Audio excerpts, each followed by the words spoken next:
நம்பிக்கை இருந்தால் முருகன் வழி காட்டுவார். திருச்செந்தூர் என்பது முருகப்பெருமானின் 6 படை வீடுகளில் 2வது படை வீடு. புராணங்களின்படி சூரபத்மன் என்ற அசுரனை முருகன் 6 நாட்கள் போரிட்டு வென்றார்.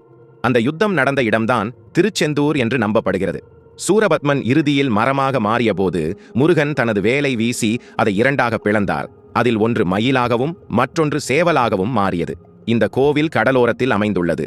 அலை சத்தத்திலும் கூட ஒரு ஆன்மீக உணர்வு இருப்பதாக பக்தர்கள் நம்புகிறார்கள். கோவிலுக்குள் சென்றவுடன் மன அமைதி கிடைக்கும் என்று பலர் கூறுகிறார்கள். திருச்செந்தூரில் இருக்கும் நாழி கிணறு மிகவும் பிரபலமான மர்மங்களில் ஒன்று. கடலுக்கு அருகில் இருந்தாலும் அந்த கிணற்றில் உப்பு நீர் இல்லை. இனிய குடிநீர் கிடைப்பது அனைவரையும் ஆச்சரியப்படுத்துகிறது.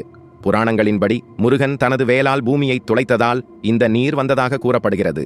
ஒரு காலத்தில் டச்சுக்காரர்கள் முருகன் சிலையை கப்பலில் எடுத்துச் சென்றதாகவும் கடலில் புயல் வந்ததால் பயந்து அதை கடலில் போட்டதாகவும் நம்பப்படுகிறது. பின்னர் பக்தர்கள் அந்த சிலையை மீட்டனர் என்று சொல்லப்படுகிறது. ஒவ்வொரு ஆண்டும் நடைபெறும் கந்த சஷ்டி விழா மிகவும் பிரபலமானது. லட்சக்கணக்கான பக்தர்கள் சூரசம்ஹாரத்தை காண வருகிறார்கள்.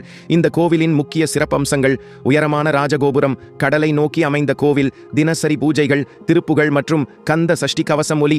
அதிகமான பக்தர்கள் வரும் முருகன் ஸ்தலம். உழைப்போடு சேர்ந்து நம்பிக்கையும் இருந்தால் வாழ்க்கை மாறும் என்று பலர் நம்புகிறார்கள்.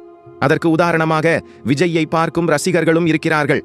கடல் அலைகள் சாட்சி நின்று அருள் வழங்கும் திருச்செந்தூர் முருகன் இன்று வரை ஆயிரக்கணக்கான மக்களுக்கு மன அமைதியும் தைரியமும் கொடுத்து வருகிறது. உழைப்புக்கு கூட நம்பிக்கை சேர்ந்தால் வாழ்க்கை மாறும் என்பதற்கான ஒரு உணர்வை இந்த தரிசனம் தருகிறது. அலைகள் அடித்தாலும் திருச்செந்தூரின் நம்பிக்கை ஒருபோதும் அடங்காது. இதுபோன்ற வீடியோக்களுக்கு சாமி தரிசனம் சேனலை சப்ஸ்கிரைப் பண்ணிக்கோங்க. நன்றி, வணக்கம்.